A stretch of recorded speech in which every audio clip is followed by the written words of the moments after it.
रण में स्वागत है आप सभी का एक बार फिर से। और अब हम करेंगे चर्चा, क्योंकि हमारे साथ दो खास मेहमान हमारे साथ जुड़ गए हैं। जहां पर हमारे साथ बीजेपी के पूर्व विधायक हमारे साथ रघुनंदन सिंह भदौरिया जी हमारे साथ हैं, और दूसरी तरफ हमारे साथ समाजवादी पार्टी के पूर्व विधायक हमारे साथ सतीश निगम जी मौजूद हैं। आप दोनों का बहुत बहुत स्वागत है चर्चा में। आज दूसरे चरण का महारण हो रहा है, लोकसभा चुनावों के दूसरे चरण का 8 लोकसभा सीटों पर, जहां पर अगर बात करें पिछले अगर आंकड़ों की तो 7 पर बीजेपी का हक रहा है 2019 में, और 1 पर बीएसपी समाजवादी पार्टी का गठबंधन था पिछली बार सपा और बसपा का, जहां पर दानिश अली अमरोहा से जीते थे। इस बार बड़ी दिलचस्प लड़ाई है, क्योंकि इस बार दानिश अली जो हैं वो साथ में है कांग्रेस के टिकट पर। सतीश जी, किस तरीके का आप चुनाव देख रहे हैं, और दूसरे चरण का ये चुनाव किस तरीके से आप देख पा रहे हैं? क्या कुछ होने वाला है, क्या लगता है आपको? अभी दूसरे चरण के चुनाव में 25% वोटिंग हुई है जी। और मेरा मानना है कि ये वोटिंग 55 से 60% से आगे नहीं जानी चाहिए, जो मुझे मेरा गैस है। और इस गैस के अनुमान पर मैं कह सकता हूं कि इस वाले चरण में भी भारतीय जनता पार्टी का खाता नहीं खुलेगा। पिछले 8 जो फर्स्ट फेज के जो 8 चुनाव हुए उसमें भारतीय जनता पार्टी का खाता नहीं खुल रहा है, और ये दहशत में है। इसीलिए इनकी दहशत ही बता रही कि इनके जो इतनी बड़ी पार्टी राष्ट्रीय पार्टी है, उसके सबसे बड़े नेता माननीय मोदी जी और उनके राष्ट्रीय अध्यक्ष नड्डा साहब, ये लोग निचले स्तर पर उतर आए हैं, इतना घटिया बयान दे रहे हैं। मैंने अपनी जिंदगी में राजनीति में आज तक इतने घटिया स्तर की बात कभी नहीं सुनी कि बहन बेटियों की मंगलसूत्र की बात तक बात चली जाए, हिंदू मुसलमान की बात हो। ऐसा हमारे देश में इससे पहले कभी नहीं हुआ। इतने घटिया स्तर पर उतरकर इतने बड़े नेताओं की बात करना अशोभनीय भी है, और हमारे देश की के संविधान के खिलाफ भी है।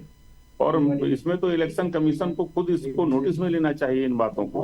कैसे लोगों को अंग्रेजों की पॉलिसी डिवाइड एंड रूल पर ही चल रहे।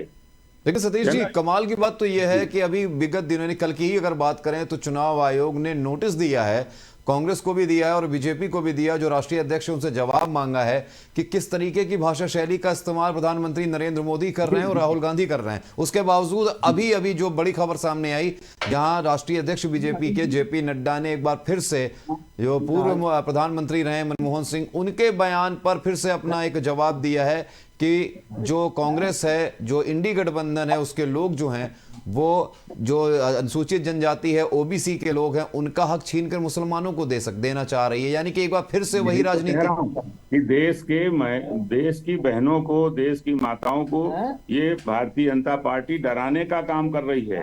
ये डराने का काम कर रही है कि अगर इनकी सरकार आएगी तो मुसलमानों को मिल जाएगा, अल्पसंख्यकों को मिल जाएगा। बिल्कुल डराने का काम कर रही है।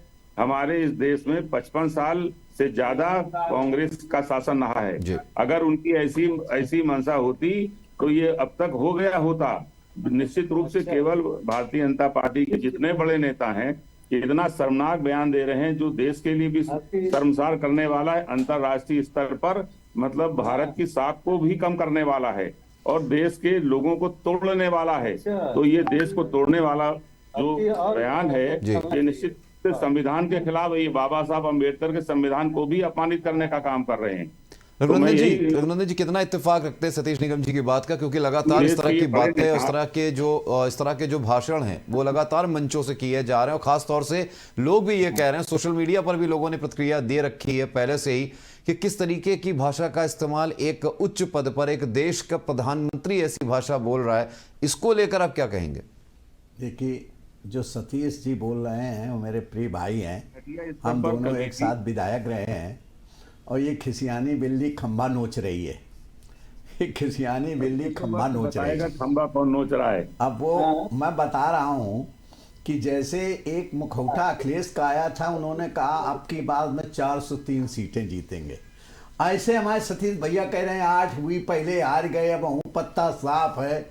अरे कुछ देख लो, हम आप रामायण पढ़े हो तुम्हारे यहाँ महाभारत होती है, तुम भागवत कराते हो, कम से कम सनातनी हो, तुम तो सही बोलो। अरे जिन्हें वोट देना अखिलेश का बोलन दे, उन्हें प्रदेश चलाना। तुम कानपुर के हो भाई, कानपुर का वोट तुम्हें मिलता है। तुम्हारी विधानसभा के लोग क्या कहेंगे कि सतीश भैया भी ऐसा बोल रहे हैं जो घर घर घूमता है। हम सही तो बोल रहे हैं। सही यही अच्छा, नहीं बोल रहे हैं आप, बिल्कुल सही नहीं बोल रहे हैं आप अपने पूरा साथ देश कह रहा अपने है। लोगों को भी नाराज करना चाहते हो। अखिलेश की भाषा में बोलेंगे आप, राहुल की भाषा में बोलेंगे आप किसकी भाषा में बोलना चाहते हैं? अब अल्पसंख्यक किसका हुआ है? अल्पसंख्यक तुम्हारा था, आज खिसक गया है, क्योंकि सबका साथ, सबका विकास, सबका विश्वास और सबके प्रयास से राष्ट्र चलने वाला है। आज मोदी जी ने अल्पसंख्यक अगर सबसे ज्यादा लाभ ले रहा है, तो चाहे कोरोना काल की वैक्सीन में लिया हो, और चाहे आज 80 करोड़ के लोगों में खाद्यान्न की व्यवस्था हो, चाहे आज महिलाओं को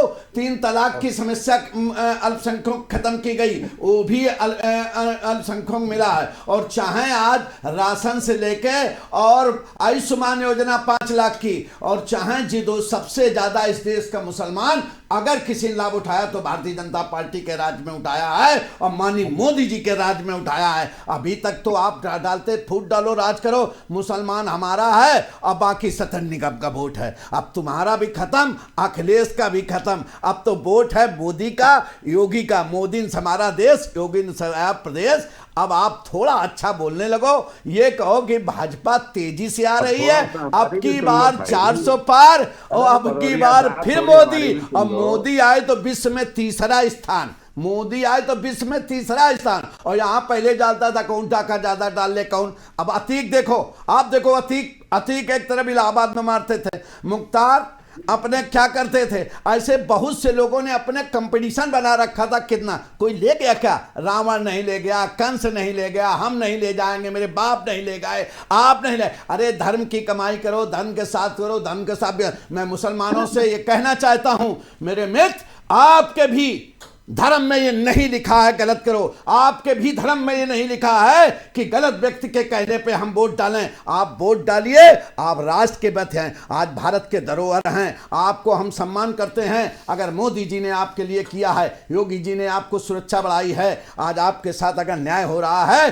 तो ये बौखलाहट के कांग्रेस और ये सपा के नेताओं को भूल जाओ। इन्होंने तुम्हें लड़ाया है, इन्होंने बेवकूफ बनाया है। बताओ तुम्हारा इन्होंने कोई डीएम बनाने का कभी प्रयास किया? बताओ तुम्हारा कभी डॉक्टर बनाने का प्रयास किया? आज भारतीय जनता पार्टी मदरसों में जहां बेईमानी से पैसा लिया जाता है, वहां पढ़ाई कह रहे हैं, पढ़ाई करिए और अच्छा बनिए, देश के साथ जुड़िए। रघुनंदन जी, इतना हितैषी अगर आप बन रहे हैं मुसलमानों के, तो उम्मीदवार बता दीजिए, कितने उम्मीदवार बीजेपी ने उतारे हैं मुस्लिम कैंडिडेट? अरे भाई उतारेंगे, हमने अपनी विधानसभा में 5 उतारे, मुसलमानों ने मुसलमान को वोट नहीं दिया। यही तो मैं सुधारना चाहता हूं। अपनी विधानसभा में 5 पार्षद उतारे। लोकसभा चुनावों की बात कर रहा हूं। सक्सेना जी आप सुनिए ना, हम छोटे आदमी छोटी बात करेंगे। नहीं, आप बड़े आदमी हैं, आप विधायक रहे हैं, आपसे माननीय अमित शाह बात करेंगे, माननीय राजनाथ सिंह बात करेंगे, माननीय भूपेंद्र चौधरी बात करेंगे, माननीय प्रकाश पाल जी बात। लेकिन मैं अपनी बात कर रहा हूं कि मैंने 5 को दिया और मुसलमानों ने मुसलमान का वोट नहीं। यही तो मैं कहना चाहता हूं कि आप क्या सोच रहे हो? अगर तुम्हारी बिरादरी भाजपा से जुड़ रही, उसे वोट नहीं दोगे? अरे सोचना चाहिए। तुम अगर मिट्टी में कब्र में जाते हो, हम गंगा किनारे जाते हैं, हम तुम दोनों मिलकर व्यापार करते हो।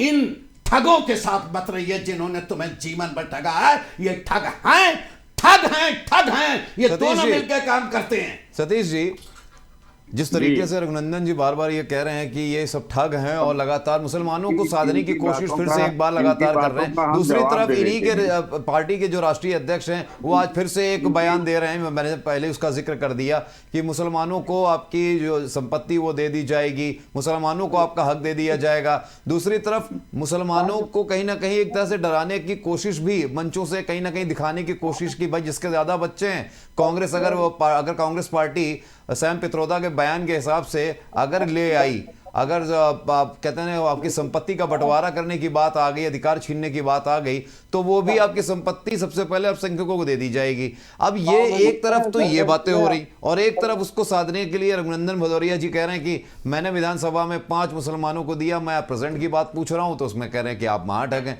अब ये बताइए, इन चीजों को कैसे देखते हैं आप? ऐसा है, अभी कई बातें हमारे भदौरिया जी ने कही, मेरे मित्र हैं, मेरे साथी हैं, हम लोग साथी विधायक रहेंगे। मेरे मित्र भी हैं, पार्टी अलग हो सकती है लेकिन मित्र हैं। लेकिन एक बात मैं कहना चाहता हूं, अब भदौरिया साहब जब हम कह ले तब बोलना, बीच में ना बोलना। हम नहीं बोले, आप बोले हैं, हम तो बोले हैं नहीं, चूंकि हम बहुत सम्मान करते हैं और सम्मान से सनातनी रहता है। सनातनी भूखा रह सकता है, खिला सकता है, लेकिन ये ठग अपना जेब भरेंगे, अपने परिवार का जेब भरेंगे। सारे यादव आज चुनाव लड़ रहे हैं, आप बताओ। रघुनंदन जी जवाब भी तो ले लें, पहले जवाब भी तो बोलेंगे नहीं, अब नहीं बोलेंगे, आप जवाब बोलिए। भी सुन लें। भदौरिया साहब ने कहा जी कि अभी जो इन्होंने अभी जो है भारतीय जनता पार्टी ने सारे लोगों को टीका लगवाया और जो है वो कोरोना की वैक्सीन दी।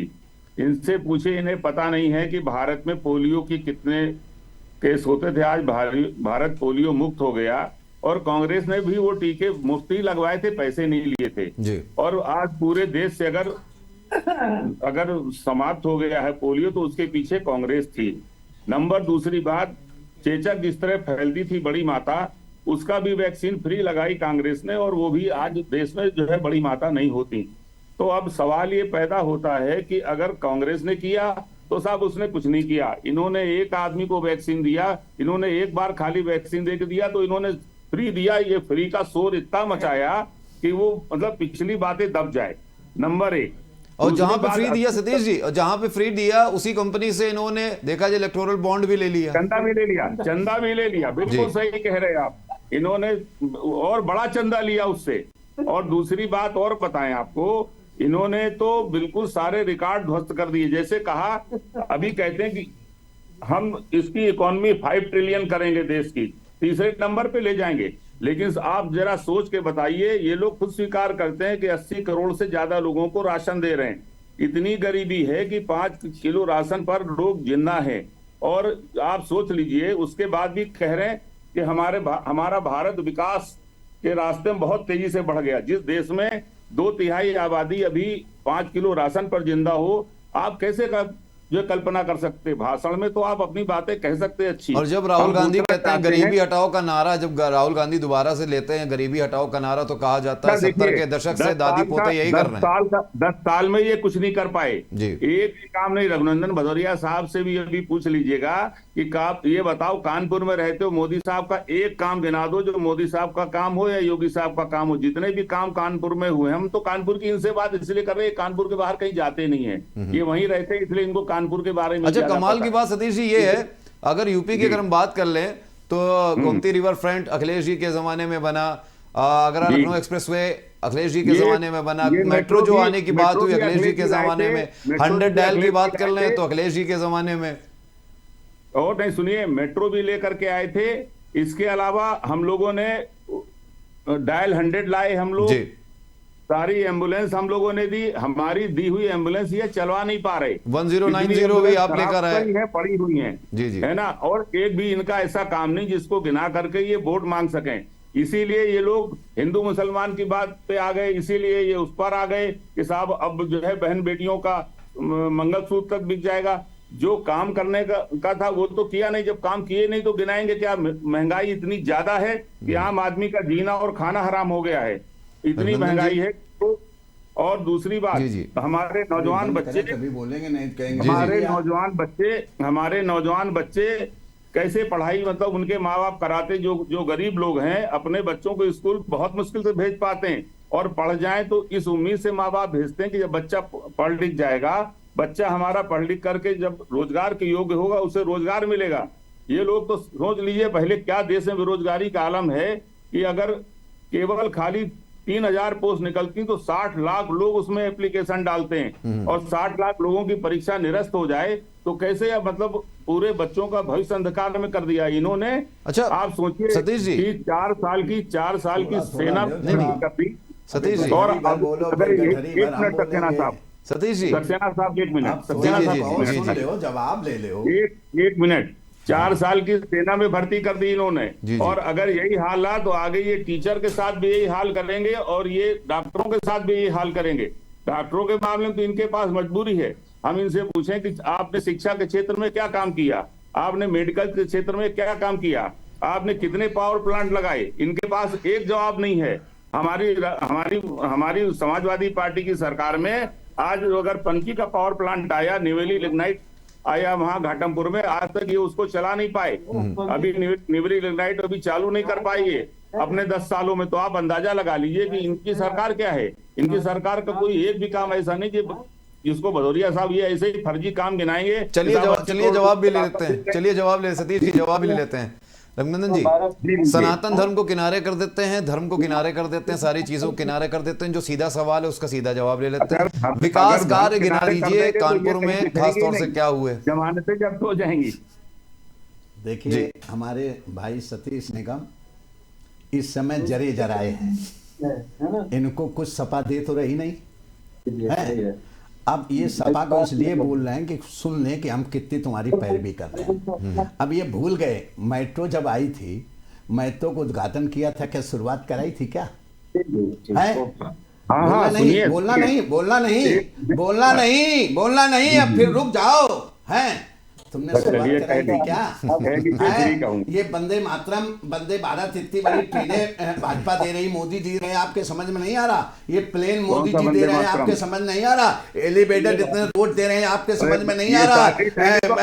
अनवरगंज से मंदना तक एलिवेटेड आपकी रेलवे लाइन ऊपर बढ़ रही, कानपुर की समस्याओं को दूर करने का समझ में नहीं आ रहा? इतना बड़ा अस्पताल अभी उद्घाटन किया गया है, आपको हाईलाइट को बिल्कुल जैसे अपना लखनऊ का पीजीआई बना दिया, आपके समझ में नहीं आ रहा है? मंदना का रोड जो हाईवे बना हुआ है, मंदना का हाईवे जो बना हुआ है, अब मंदना का हाईवे इनके नहीं समझ में आएगा, क्योंकि ये गाल फुला रहे हैं, कुछ नहीं, इनके यहाँ केवल लूटना था। नंबर 1 प्रधानमंत्री के सारे काम है। हम प्रधानमंत्री के हैं, हम सब भारत के हैं, हम भारतीय हैं, हम राष्ट्र पे जिंदा हैं। ये जवाब तो ये हो गया। दूसरा आप बताओ, ये प्लांट बन गए क्या? सरकार हमारी बराबर पे, एक दिन में कोई चाहिए, बच्चा भी 9 महीने में पैदा होता है और इसके बाद जब बड़ा होता है तो 25 साल लगते हैं। आप ऐसे बता रहे हो कि गुलगुला जैसे मुंह फुलाए मुलायम सिंह आए तो कर रहे थे हर चाहे किसान का बेटा हो, चाहे व्यापारी का बेटा हो, चाहे अधिकारी किडनैप कर ले और मन जाके समझौता करो इटावा में। चली गई सरकार, मायावती आई, पूरी तरह से अपनी फोटो लगाएंगे, जय हिंद जय भारत, मायावती काशीराम, और भाड़ में मिल गए वोट देने वाले, कहाँ चली गई? और इसके बाद अखिलेश भैया आए, दय लूट। आपको तो नहीं कहेंगे, आप सज्जन आदमी हो, व्यापारी आदमी हो, बाकी कानपुर में कितने लूटे गए, कहाँ जा रहे हैं आपको मालूम है?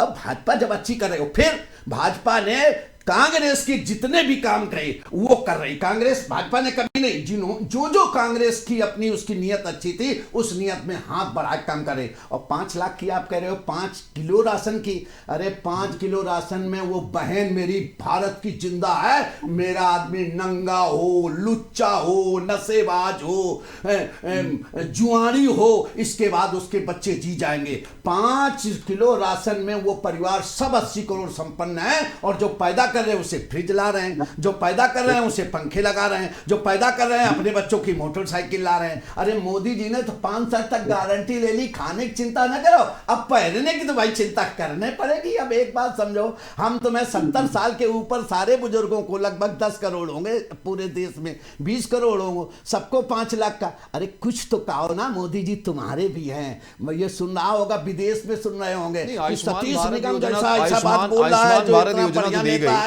जो सही बेबाक बोलता है, आज अखिलेश का पक्ष ले रहा है। यही अखिलेश है, मैं चुनाव में गया था वहां एमपी में, तो कहते थे एक वोटो ध्यान रखना, एक कमलनाथ को ये सांपनाथ है, इसे कुल न देना, इसको एक भी वोट न देना, ये कांग्रेसी हरामी हैं, कांग्रेसी खराब हैं, बेईमान हैं। आज फिर एक कर लिया, जब जरूरत होती एक और नहीं फिर हम अनेक। अरे भाई एक बात समझो, ये कानपुर है, कानपुर की धरती में जब देश आजाद हुआ था तो नारायण पेशों में कितने लोगों ने वो किया था। आपको मालूम, झांसी की रानी कालपी तक लड़के आई है। हम आप कानपुर के हैं, सही बात रखो, इन मुसलमानों को बरगलाने से अब आपको वोट नहीं मिलना है। अब तो वो घूम गए, उन्हें जानते पढ़ाई कौन कराएगा, उन्हें मालूम है भोजन कौन दे रहा है, उन्हें मालूम है दवाई कौन दे रहा है, उन्हें मालूम है पढ़ाई कौन दे रहा है, उन्हें मालूम है सुरक्षा कौन दे रहा है। आज मैं जाता हूं सतीश निगम, मेरे यहाँ 60% मुस्लिम है, आप चले जाओ, आज मुस्लिम भाई बहने व्यापारी कहते हैं अगर सुरक्षित हूं तो योगी में हूं, और तुम जैसे लोग कहोगे अतीक कैसे मर गए, हाय हाय हाय मुख्तार कैसे मर गए, हाय हाय। अरे मौत तो तुम्हें मालूम है, भागवत सुनते हो कि हुई है वह जो राम रचि राखा। भगवान ने कहा है और हमारे कृष्ण ने कहा है कि सब मरे हुए अर्जुन को क्या दिखाया था। आपने अगर सुनी है और सत्य बताना, भागवत सुनी है कि नहीं सुनी, और नहीं सुनी हो तो मुसलमानों को बता देना, हम तुम्हारे साथी हैं। अब की नहीं तो अगली जन्म में तुम्हारे हम काका चाचा दादा बनेंगे आकर हैं। हम तो ये समझते हैं कि लिखा है आज जो भी हो रहा है प्रभु की कल्पना से हो रहा है, कोई किसी से नहीं। भगवान ने कहा था जो मैं करता हूं वही हो रहा है। मोदी जी को भगवान ने भेजा है, योगी जी को भगवान ने भेजा है। उन्होंने अपने परिवार को के साथ न रह के देश और प्रदेश की, वो योगी की बात कर रहे हो जो योगी आज हम आप क्या लड़ाई होती थी विधानसभा में कि पूर्वांचल में इतने बच्चे मर गए, इतने बच्चे मरे। आप पोलियो की बात कर रहे हो, पोलियो तब भी चल रही थी, अब भी चल रही। कोरोना काल में आज लाखों के लाखों लोग बचे, विदेश परेशान था और देश हमारा सबको फ्री में दे रहा। सपैया कहते थे मैं लगाऊंगा नहीं, और 4000 जब घुसने लगे तो फ्री में लगवाने लगे। आज बताइए कितने लोग पूर्वांचल में मर रहे हैं।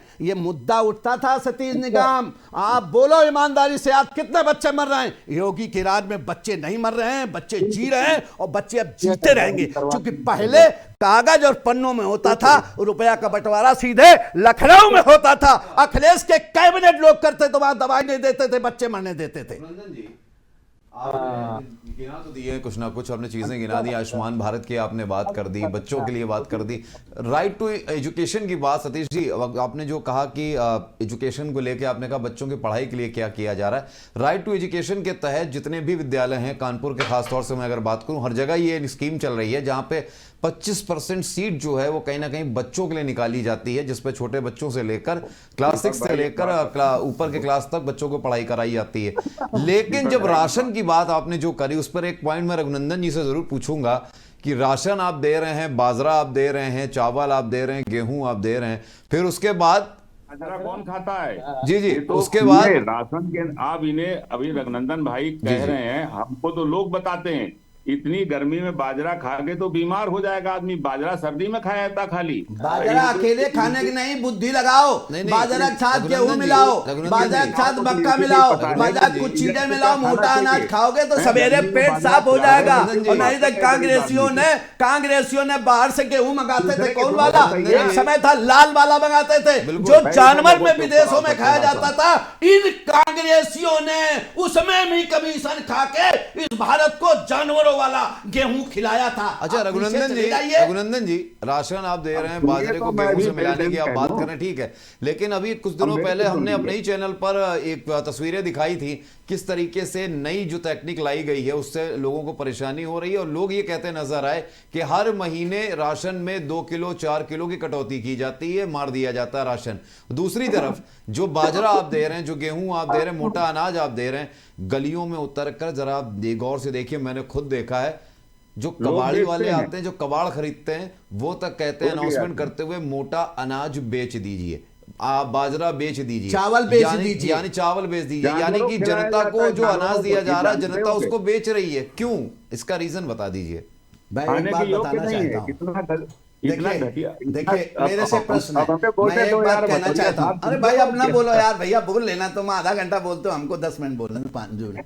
देखिए सबसे बड़ी बात है कि कंट्रोल की आपने बात की, मैं हर कंट्रोल पे जाता हूँ जिससे तो बहन पूरा मिल रहा है, भाई पूरा मिल रहा है। अब जिसके 14 बच्चे हैं, अब वो लाइन लगाए खड़े, सामान भी लाद नहीं पा रहा है तो वो सामान लदवाता है और वो बहन कहती भैया मेरी सेवा कर दो, तो वो कहता सेवा क्या कर दें, अपना माल अपना ले जाओ, जब गठरी भर पैदा किए हैं तो गठरी भर माल ले जाओ। तो वो कहते मेरी सेवा कर दो, तो उसमें कहीं मैंने सुना भी है कि वो मांग के लेते हैं और देने वाला बड़ा होता है। कल हम मांगते थे, कंट्रोल से माल नहीं मिलता था, आज मेरी बहनें दान दे रही हैं। मां सीता ने रावण को जानते हुए कि ये बेईमान है, लक्ष्मण की रेखा पार करने में जब नहीं आया है तो उन्होंने समझ लिया कि ये साधु नहीं है, निशाचर है। लेकिन कहते रघुकुल रीस सदा चल जाए, प्राण जाए पर वचन न जाए। उन्होंने सब ताक पे रखे, बहन ने जाकर, हमारी माता ने जाकर, एक मिनट, माता ने जाकर वहां उसको दान दिया। इसी तरह भारत की नारियां देती हैं जबरदस्ती ले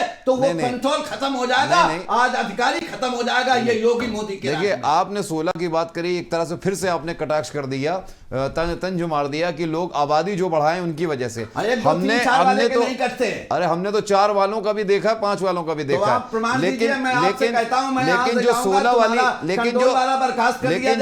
वाली आपने बात करी है, 16 वाली बात की सतीश जी, एक बार फिर से देखिए, बातों बातों में इन्होंने फिर से एक तंज कस दिया। आबादी वाली बात जो है कि आप जो जनसंख्या बढ़ा दी है ना, जो एक तरह से बोझ डाला जा रहा है देश के ऊपर, उसके राशन के ऊपर, कि अब बच्चे पैदा करते चले जा रहे हैं, फिर से इनका तंज किस तरफ जा रहा है ये आप समझ सकते हैं। इसका जवाब मैं सीधे आपसे ले लेता हूं कि आखिरकार घूम फिर के सारा मुद्दा जो है वो जनसंख्या, आबादी और एक अल्पसंख्यक समाज के ऊपर ही क्यों पहुंच जाता है। सक्सेना साहब जी, ये सनातन पर बहुत बात करते हैं और रामायण की बात होती है। जी जी, एक चरित्र रावण का भी था। रावण के इससे पूछो कितने पुत्र थे, कितने नाती थे, वो मुसलमान था क्या? कहा जाता 1 लाख पुत्र, 1.25 लाख जी नाती। जी जी। अब आपने भी सुना होगा, तो इनसे रावण घर दिया ना बाती। अच्छा, इनसे पूछो कि हमारे परिवारों में जब तक शिक्षा या जागरूकता नहीं थी, तो मेरा मानना है कि हमसे ऊपर वाली जनरेशन, जो हमारे फादर और उनके फादर थे, कोई भी 4, 5, 6 से कम नहीं होते थे किसी घर में, चाहे हिंदू हो या मुसलमान हो। तो ये कहना, आरोप लगाना है, ये भारतीय जनता पार्टी के लोग बहुत घटिया मानसिकता पर उतर आए हैं। हमने मुसलमान का नाम नहीं लिया है, हमने ये कहा जिनके बच्चे ज्यादा हैं, जिनके कंट्रोल में राशन के नाम ज्यादा, उन्होंने दिया। आप मुसलमानों पर कटाक्ष मत करिए। हमें मालूम है बाबा भीमराव अंबेडकर 14वें पुत्र थे, हमें मालूम है कि हमारे सुभाष चंद्र बोस के कितने भाई थे, और हमें मालूम है लालू प्रसाद के कितने बेटे हैं। आपके भी मेरे भी 2 ही बेटे हैं। अब ये समय बदल गया, आप पुरानी बात मत कहो। नहीं, लेकिन रघुनंदन जी, करना पड़ेगा। रघुनंदन जी, बिहार में आपके सहयोगी नीतीश कुमार तो कटाक्ष करते हैं मंचों से लालू प्रसाद यादव पर, यही आबादी को लेकर इंडी गठबंधन के सहयोगी सही करते हैं। अब बदल गया देश, अब क्या जरूरत है करने की? हम गलत कह रहे हैं। समय समय की बात है, समय बड़ा बलवान, हिलन लोटी गोप का वही अर्जुन वही बाण। यही वोटर था जो सपा के पास था, यही वोटर था जो कांग्रेस के पास था। बिल्कुल बिल्कुल रघुनंदन जी, यहाँ पे रघुनंदन जी। तो दूसरे चरण के चुनावी रण में हम लगातार जुड़े हैं हमारे 2 खास मेहमानों के साथ, जहां पर हमारे साथ बीजेपी से रघुनंदन भदौरिया जी हमारे साथ है, सतीश निगम जी हमारे साथ सपा से अपना पक्ष रख रहे हैं। लगातार हम बात कर रहे हैं, अगर हम इस दूसरे चरण की बात कर लें, सारी बहस को दरकिनार करते हुए, दूसरे चरण का माहौल जो है प्रथम चरण के बाद सतीश जी, तस्वीर जो है बड़ी उलझी हुई है, और कहा यह जा रहा है कि जहां जहां पर बीजेपी मजबूत स्थिति में, वहां परसेंटेज जो वोटिंग का है वो कम हुआ है। और प्रथम चरण के बाद तस्वीर कुछ ऐसी दिख रही कि शायद उम्मीद लगाई जा रही कि इंडी गठबंधन को फायदा पहुंच सकता है। यही कह रहा हूं भदौरिया साहब, हमारे सामने बैठो तो पानी तो पीना पड़ेगा। हम चाय भी पी रहे हैं, और दूसरे मोदी चाय, मोदी चाय, मोदी चाय, मोदी चाय। नंदन जी सवाल ले लेते हैं। और दूसरे चरण की सतीश जी बात कर लें तो पश्चिमी यूपी की मेरठ, हापुड़, बागपत, गाजियाबाद, गौतम बुद्ध नगर सीट पर मतदान जारी है। ऐसे में एक सबसे बड़ा सवाल ये उठता है कि बीजेपी से सतीश जी, बीजेपी से राजपूत समाज बड़ा नाराज है, और जहां पे चुनाव चल रहा है वहां पे मुस्लिम समुदाय भी है। तो ऐसे में मेरठ में क्या लगता है आपको, मेरठ में जो राम भगवान वहां पर अरुण गोविल पहुंचे हुए हैं, इस बार क्या यहाँ पे इंडी गठबंधन की लंका लगेगी, या फिर देखा जाए जो रथ है राम भगवान का? आपको बता दूं जी, मैं एक बात आपको बता दूं जी, ये जो गिरता हुआ मतदान प्रतिशत है जी जी, ये निश्चित रूप से इस बात का प्रतीक है कि लोग या तो वोट डालने नहीं जाना चाहते, इनके प्रतिनिधियों से बुरी तरीके से लोग नाराज और खफा हैं, इनकी नीतियों से नाराज और खफा हैं। और मोदी साहब ऊपर बैठे, इनके नड्डा साहब ऊपर बैठे, जो इनके नेताओं के बयान लगातार जनता के खिलाफ आ रहे, जनता उनको महसूस कर रही है किस तरह हम लोगों को भ्रमित करने की, इसीलिए वोटिंग परसेंटेज इनका गिर रहा है। दूसरी बात, अभी जो मैंने आपको बोला था कि 24, 25, 23 इस तरह से मतदान का प्रतिशत है अभी। अब जब इस समय ये हाल है तो सोच लिए शाम को ये कहीं भी 55 और 60 के आस-पास रहना, इससे आगे नहीं बढ़ेगा ये मतदान प्रतिशत। मैं एक दावे के साथ कह सकता हूं कि भारतीय जनता पार्टी इस चरण में भी पूरी तरीके से फ्लॉप होने जा रही है। और आज यही दहशत इतने बड़े नेताओं को इतनी ओछी बातों पर बोलने के लिए मजबूर कर रही है। इन्हें लग रहा है कि अब अंतिम अस्त्र जो भी है सारे चला के देख लो, ऐसा ना हो कोई चीज रह जाए और हम चुनाव में रह जाएं। देखिए, ये केवल लोगों की भावनाओं को भड़का करके वोट लेना चाहते हैं, नंबर 1। लोगों के साथ थोड़ा करके बहुत बता के वोट लेना चाहते हैं। जमीनी तौर पर इन्होंने कोई काम, न शिक्षा के क्षेत्र में, न चिकित्सा के क्षेत्र में, न पावर के क्षेत्र में इन्होंने कोई ऐसा काम नहीं किया जिसको गिना सकें। महंगाई, बेरोजगारी से जनता त्रस्त है, इसलिए इनको वोट नहीं देना चाहती है। वोट निकल करके वो इंडिया गठबंधन को वोट देने का काम कर रही है। और ये लोग तो इंडिया बोलने में डरते, इंडी गठबंधन बोलते हैं। इंडिया से इन्हें डर लगता है, ऐसा लगता है कि इंडिया का नाम ले लेंगे तो इनका कोई अपमान हो जाएगा। तो यही मैं कहना चाहता हूं कि ये बहुत घटिया और छोटी और ओछी मानसिकता के लोग हैं। ईश्वर ने इनको 2 बार बना दिया, अलग बात है कि लेकिन कमाल की बात है सतीश जी, इंडिया हो चाहे एनडीए में 2 आई लगा दीजिए तो इंडिया हो जाता है, और इंडिया से 2 आई हटा दीजिए तो एनडीए हो जाता है। देखा जाए तो बस आई का कमाल है, यानी कि मैं होता है ना, वो सबसे खतरनाक होता है। कहा गया है कि मैं हो चाहे मैं। और दूसरी बात ये कि जैसे आपने कहा ना कि डरे हुए हैं, सहमे हुए हैं। भदौरिया साहब ने ये नहीं बताया कि रावण हिंदू था कि मुसलमान। अगर सनातन का उनसे बड़ा तो कोई उदाहरण था नहीं कि सनातन पर रावण तो विश्वा ऋषि के भी पुत्र थे, तो वो ब्राह्मण भी थे ना जी। तो आप सोचिए पहले कि इतना योग्य ब्राह्मण थे कि पूरी दुनिया में उनसे ज्यादा योग्य कोई नहीं था। तो बताओ, उनके इतने पुत्र थे, क्या नासमझ थे? नासमझ भी नहीं थे, वो शिक्षित भी थे। तो यही हम पूछना चाहते, क्या अगर ये सनातन को मानते हैं तो क्या रावण को नकार सकते हैं? अगर रावण का वजूद नहीं होता, भगवान राम आते ही नहीं।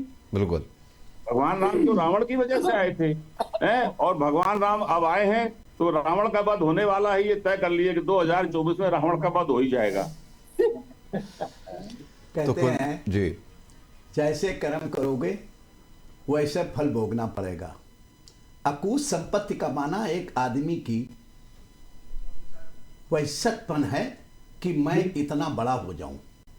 खाने को 5 लाख जब अन्न नहीं खा पा रहा है कोई व्यक्ति, तो खाने के लिए नहीं कमा रहा है, वो ऐसे कमा रहा है कि ये मैं इतना बड़ा दिखूं और इतना मेरा सम्मान हो।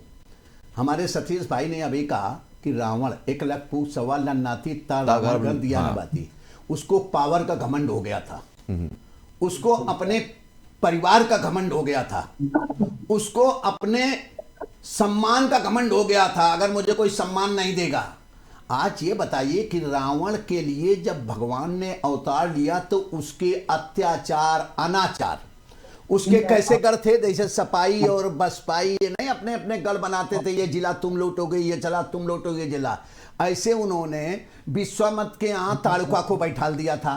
अब ताड़ुका वहां क्या करती थी कि धर्म के करने वाले जो हमारे धार्मिक थे, अनुष्ठान करते थे, उनको काम नहीं करने देती थी। लेकिन भगवान राम पैदा हुए तो दशरथ के यहाँ थे विश्वामित्र। जैसे विश्वामित्र बहुत बली थे, विश्वामित्र ने यहाँ जौ, नारियल आदि बहुत सी चीजें बनाई। वो राजा थे और राजा के बाद वो क्षत्रिय होने के बाद उन्हें ये लगा था कि मैं ब्रह्मर्ष बनूं। उन्होंने अपनी मेहनत परिश्रम ब्रह्मर्ष बने। और ताड़ुका को जब गए और जब ये पूजा करने लगे, वैसे ताड़ुका मारीच आ गए। जब ताड़ुका मारीच आए तो राम ने भक्क से मारा, ताड़िका तो चली गई।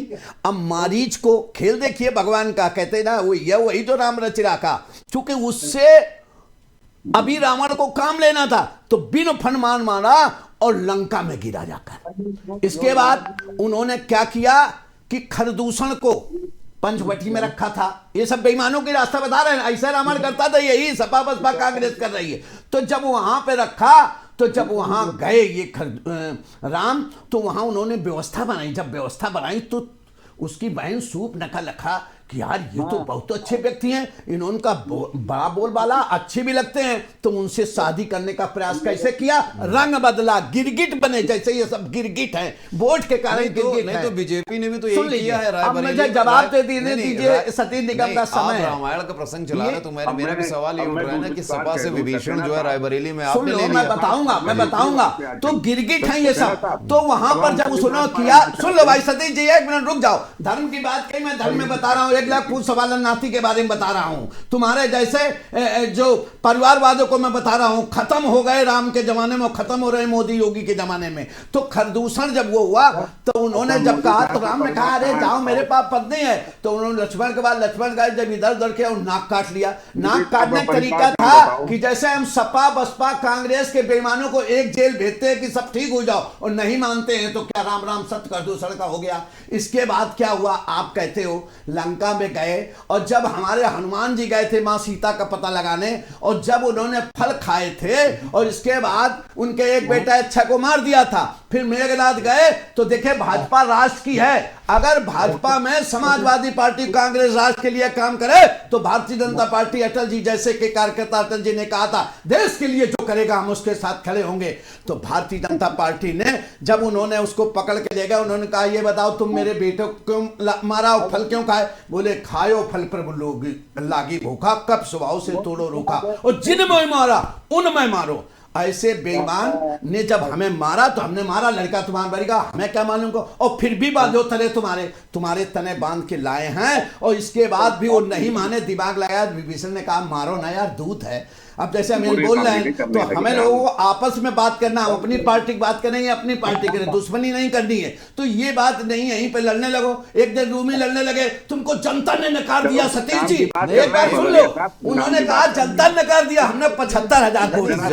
दिमाग से बोलो तो सुन ली, 1 सेकंड और सुन, 1 सेकंड समाप्त है। तो जहां भाई साहब ने कहा मैं सतीश निगम का स्वागत करता हूं, इस सनातनी इन्हें कुछ ज्ञान है, थोड़ा हमसे भी सीख लो, क्योंकि हम भी 2 बार के आ रहे, तुम भी 2 बार आ रहे, हम भी व्यापारी, तुम भी व्यापारी, तुम भी सही रहे, हम भी सही है, तुम्हारा भी पेट्रोल पंप, हमारा भी पेट्रोल पंप, हमारी तुम्हारी अक्ल सीमा है। रावण इसलिए मारा गया क्योंकि वो गलत काम कर रहा था, और विभीषण इसलिए उसको राजगद्दी मिली क्योंकि वो अच्छा किया है, और उसने रावण का सदैव विरोध किया है। जो मेरे आप जैसे आप आ जाओ, मजा ले, लूटो, छोड़ दो ये सब, मतलब सपा के। अरे अखिलेश के बेईमानी के काम केवल छोड़ दो, अखिलेश के परिवारवाद का केवल काम छोड़ दो, आप समाजवादी कांग्रेसियों के बड़बोलन जो छोड़ दो, आप हीरो बन जाओगे। सतीश भैया आ जाओ आ जाओ आ जाओ। देखिए कुल मिला के सतीश जी, रघुनंदन जी ऑफर दे रहे हैं, मतलब एक तरह से देखा जाए कि हमारे पास आप आ जाइए, अच्छे लोग आओ, विभीषण भैया आओ, रावण का छोड़ के जाओ। जवाब नहीं, सतीश जी का जवाब भी ले लेते हैं। जवाब तो ले लो, सुनो। अभी हमारे भरिया साहब कह रहे थे कि कोई बच्चों की कैजुअलिटी नहीं हुई, जबकि गोरखपुर में 400 बच्चे मर गए थे। इन्हें पता होगा, और योगी साहब का गृह जनपद है वो। अब क्या पोजीशन है? बच्चे अस्पताल में मरे। अब सुनो, बात पहले पूरी हो हाँ, मैं क्या कह रहा हूँ, पहले कितने मरते थे उस पर जवाबदेही हुई, सुन लो, कानून का डंडा चला। जवाब भी तो ले लें, सुन तो लीजिए। अब जवाब तो सुनो यार, भदौरिया साहब धैर्य रखो। मैं तो कितनी देर बैठ के तुम्हारी सुन रहा था। हाँ। तुमने पूरी रामायण साली बांध दी। तुमने पूछा, हमने बताया, हम पढ़ते आए ना, पहले संघ में जाते हैं, तुम्हारी तरह नहीं सवेरे सवेरे चाय पी के लाठी डंडे की बात करते हो। भाई मेरे, आपने पूरी रामायण बांध दी। मेरी सुनो, मेरी ये गुजारिश ये है कि आप ये जो कह रहे हैं बच्चों के इलाज की बड़ी अच्छी व्यवस्था हो गई, 400 बच्चे मरे थे आदरणीय मुख्यमंत्री जी के गृह जनपद में, नंबर 1। दूसरी बात, अभी जो आप कह रहे हैं, आपने भी देखा होगा कि फेरी वाले निकलते हैं, वो राशन की डिमांड करते हैं कि ला भाई बेच दो, लोग खूब दौड़ के बेचते हैं। और आप जैसे एक बात कह रहे हैं कि साहब कांग्रेस ने तो फला गेहूं खिलाया, आप याद रखिए आपकी परिस्थितियां हैं, कांग्रेस ने आपको भारत बना के दिया था, आज परिस्थिति में आ गए। एक बात सुनिए, बात सुनिए, अरे तो थोड़ा चुटका तो लेते जाओ ना, फिर हम भूल जाएंगे, आधा घंटा तुम बोलोगे। इसके बाद अपनी बात कह लेना, मेरी पूरी तो हो जाने दो। और जब कांग्रेस को भारत मिला था आजादी के बाद, उस वक्त यहाँ खाने तक के लाले थे, 0 पर खड़ी थी यहाँ की इकोनॉमी।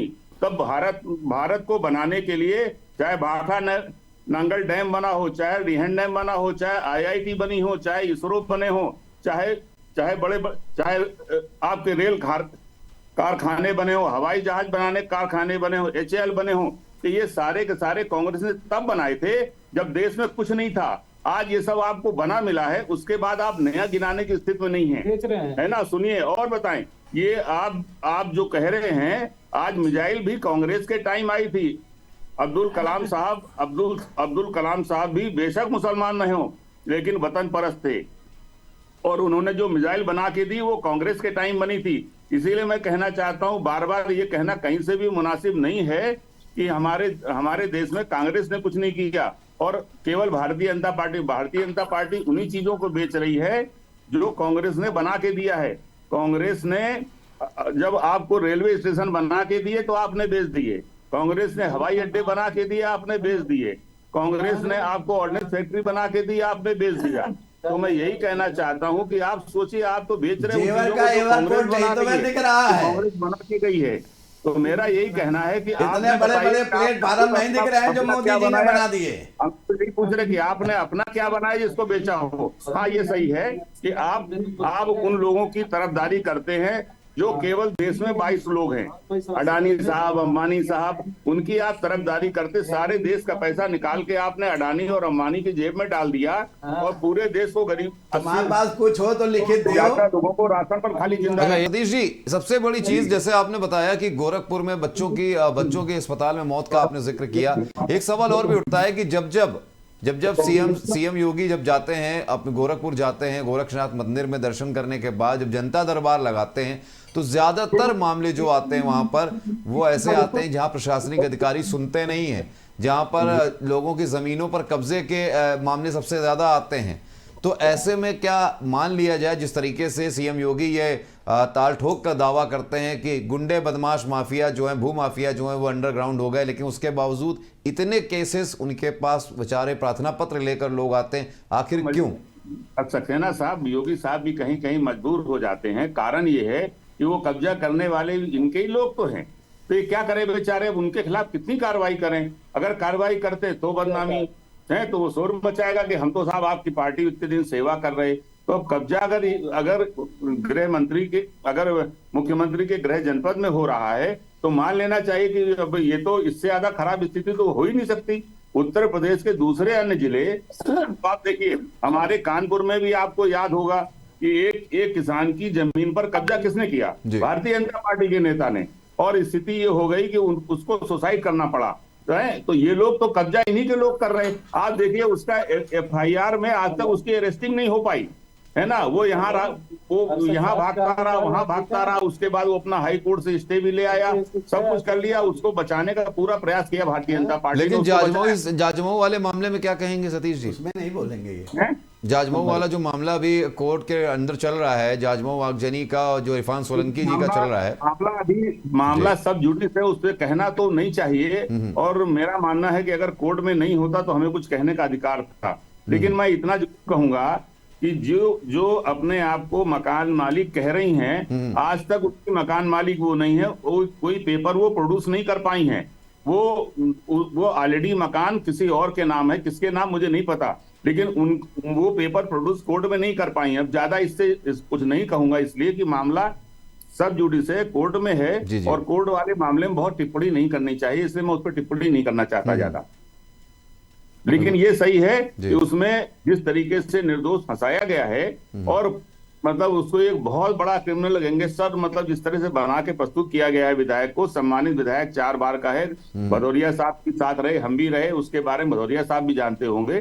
तो खैर, कुल मिला के वो तो न्याय है, न्यायपालिका के पास है, मामला कहीं ना कहीं न्याय इंसाफ मिलेगा। बिल्कुल। आप सोचिए, कभी ऐसा हुआ जिंदगी में? मैंने तो पहली बार देखा कि 8 बार किसी जजमेंट को टाला जाए। क्यों टाला जाए? अगर जजमेंट उसके, ये केवल खाली डर है भारतीय जनता पार्टी का, जो जुडिशियली पर भी प्रेशर बनाने का काम कर रही है। अगर प्रेशर बनाने का काम नहीं होता तो ये जजमेंट निश्चित रूप से आ जाना चाहिए था, लेकिन प्रेशर बनाया गया है, क्योंकि मेरा मानना है कि उसके खिलाफ कोई साक्ष्य नहीं मिला है, मुकदमा छूट जाना है। मुकदमा छूट जाएगा तो भारतीय जनता पार्टी की बड़ी बदनामी होगी और चुनाव में अच्छा, सतीश जी, क्राइम खत्म करने का जो दावा योगी सरकार करती है कि हम अब जो अपराधी हैं वो यूपी छोड़ के चले गए हैं, या उन्होंने सरेंडर कर दिया है, या लाइन पर आ गए हैं, इसको किस नजरिए से पड़ गए हैं, उनको योगी साहब ने मरवा दिया है, ये नहीं कहते? देखिए, एक बात बताएं, समाजवादी पार्टी हो या कोई हो, मैं स्वयं भी, मैं किसी अपराधी का पक्षधर नहीं हूं। भदौरिया साहब भी जानते हैं कि हम लोग शरीफ, हम लोग किसी अपराधी के पक्षधर कभी नहीं है। अपराधी को सजा पूरी मिलनी चाहिए, जितनी की हो उतनी सजा। अगर उसकी सजा मृत्युदंड है तो भी कोर्ट तय करे कि हाँ मृत्युदंड इसका ये भागीदार है, इसको आजीवन कारावास का भागीदार है, तो उसको आजीवन कारावास होना चाहिए। मैं इसको मानता हूं, चाहे कितनी बड़ी सजा हो, लेकिन सजा देने का हक किसको है? न्यायालय को। लेकिन इस सरकार ने, भाजपा सरकार ने जो पुलिस को सजा देने का अधिकार दे दिया है कि यहाँ इनकाउंटर कर दो, यहाँ उसकी गाड़ी पलट दो, तो ये जो अधिकार दे दिया है, ये पुलिस के हाथ में जब एक्स्ट्रा ऑर्डिनरी पावर गवर्नमेंट की तरफ से मिलने लग जाए तो निश्चित रूप से निरपराध लोग भी मारेगी पुलिस और बाद में उनको अपराधी सिद्ध कर देगी। आप देख रहे, लेकिन ये बात मान के चलिए कि जो गलत काम हो रहा है इसका मैसेज जाता है लोगों को। आज देखिए, बगैर हाफ इनकाउंटर के कोई अपराधी गिरफ्तार नहीं हो रहा है। तो हम पूछना चाहते हैं कि आखिरकार क्यों? अगर हाफ इनकाउंटर होता है, अगर काउंटर हमला उधर से होता है, तो भाई कोई पुलिस वाला घायल इतना क्यों नहीं होता है कि उसके भी पैर में गोली लग जाए? आज तक कभी कोई आपको आया नजर? नहीं आया। मेरा कहना है कि अपराधी को, ये लोकतंत्र में ये व्यवस्था है न्यायालय की। न्यायालय अगर अपराधी है, पुलिस चार्जशीट लगाकर भेजे, न्यायालय सजा दे, चाहे जो भी सजा दे, उसको सजा मिलनी चाहिए। और इसका नहीं कि अपराधी को। अच्छा सतीश जी, जल्दी से जवाब ले लेते हैं जी, जल्दी से जवाब ले लेते हैं। कोई इसका पक्षधर नहीं है। नहीं, बिल्कुल सही बात है, बिल्कुल सही बात है। हमारे देश में न्यायपालिका है, कोर्ट है, कोर्ट का काम है सजा देना, न्यायालय का है, वो दूसरे किसी को नहीं होना चाहिए। उस पर न तो सरकार का अधिकार होना चाहिए, न सरकार को चाहिए कि पुलिस को अधिकार दे दे। न्यायालय से फांसी हो, न्यायालय से कोई दंड उसे मिले, वो अपना रघुनंदन जी जल्दी से जवाब इसका। देखिए सरकार में मैं आपका जवाब दे रहा हूँ। जल्दी से। जब समुद्र में पुल बनाने के लिए भगवान राम प्रयास कर रहे कि मान जाओ मैं लंका चला जाऊं, निशाचर को मारा हूं, नहीं मान रहे थे तो उन्होंने खुद मान लिया था कि भाई बिन हो न प्लीज। आज भाई बिन हो, उन्होंने रास्ता बता दी। आज अगर किसी तरह से ये जो समस्या है, बेईमान को परेशान, बेईमान रुक जाइए, जिनको हमें हटाना है, अगर हाफ काउंटर हो रहा है तो ये वही हाफ काउंटर है कि भगवान राम ने धनुर्बाण दूसरी जगह मारा था। दूसरी बात मैं पूछना चाहता हूँ, आजम खां आपके बड़े नेता थे, आजम खां पे कितने आरोप लगे? आप एक जमीन की बात करते हो, मैं इरफान की बात नहीं करता हूँ, मैं आजम खां की बात करता हूँ। कितने गरीबों की जमीनें ले ली और आज जेल में चल रहे हैं। जवाब दीजिए सतीश निगम, आज जवाब दीजिए आप। और दूसरी बात आप कहते हैं कांग्रेस ने किया, जब लाल बहादुर शास्त्री की मृत्यु हुई थी, जिनका पोस्टमार्टम नहीं कराया गया। लाल बहादुर शास्त्री चाहते प्रणाम में बन जाए, लेकिन बनने नहीं दिया गया था। लेकिन धन्य हो हमारे अटल बिहारी वाजपेयी, आज जिंदा हो, कल जिंदा हो, जब तक धरती रही जिंदा रहेगी। उन्होंने परमाणु बम विस्फोट करके दिखा दिया। देश तब ताकतवर होता, सामने वाले एक बार भूखे रह सकते हैं, लेकिन सामने देश के सामने मेरे पास भी वो तीर हो जो मैं जवाब दे सकूं। तुमने क्या रखा? अपने घर में माल रखा, अपने परिवार को, अपने रिश्तेदारों को। आज बहुत बहुत रघुनंदन जी, आज आप जो सोच रहे हैं भारतीय जनता पार्टी की पूर्ण बहुमत की सरकार बनेगी, मोदी और योगी आप सबको रास्ता दिखा रहे हैं, बेईमानों का सफाया कर रहे हैं। बिल्कुल सतीश निगम बड़ी बात मत बोलो, सफाई बसपाई और ये कांग्रेसी गुंडे हैं, बिल्कुल ये बेईमान नहीं हैं। रघुनंदन जी चलिए देखिए, जनता तो जवाब दे ही देगी। 7 चरण के चुनाव, प्रथम चरण का चुनाव हो चुका है। बिल्कुल बिल्कुल बिल्कुल रघुनंदन जी देखिए, दूसरे चरण का जो चुनाव है वो लगातार वोटिंग जो है वो जारी है। इसके बाद अभी 5 चरण और बाकी हैं और 13 मई को कानपुर का जो इलेक्शन है, कानपुर का जो वोटिंग है वो भी बाकी है। अभी तस्वीर साफ हो जाएगी 4 जून को कौन किसके पक्ष में। फिलहाल आप दोनों का, सतीश निगम जी आपका और रघुनंदन जी आपका, आप सभी का, दोनों का धन्यवाद। तो दूसरे चरण के चुनावी रण में हमने चर्चा की और चर्चा करके हम जानने की कोशिश की कौन कितने पानी में है। अब इसके बाद हम आपको बताएंगे और भी इन चुनावों से जुड़ी हुई दूसरे चरण के जो महारण के जो वोटिंग है जो जारी है उससे जुड़ी कई खबरों को हम आपको बताएंगे, क्योंकि इन खबरों के बीच में ऐसी खबरें भी आ रही, कई जगह मतदान का बहिष्कार भी हुआ है, विकास कार्यों को लेकर बहिष्कार हुआ है, लेकिन अपडेट हम आपको देते रहेंगे।